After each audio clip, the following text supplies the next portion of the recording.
నమస్తే, నేను మీ ఈశ్వర్. ఈ6 న్యూస్కి స్వాగతం. వార్తల్లోని ముఖ్యాంశాలు. షేర్లింగంపల్లి తారానగర్ తుల్యభవాని ఆలయం నుండి స్వర్ణకార సంఘం అధ్యక్షులు ప్రభుచారి మరియు 41 మంది అయ్యప్ప స్వాములు బృందం కలిసి ఇరుముడి కట్టుకొని శబరిమల యాత్రకు బయలుదేరిన సందర్భంగా అయ్యప్ప స్వాములను సత్కరించిన తెలంగాణ రాష్ట్ర బీసీ ఐక్యవేదిక సంయుక్త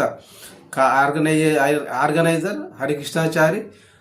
ఒకసారి ఆ విజువల్ చూద్దాం.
Shiva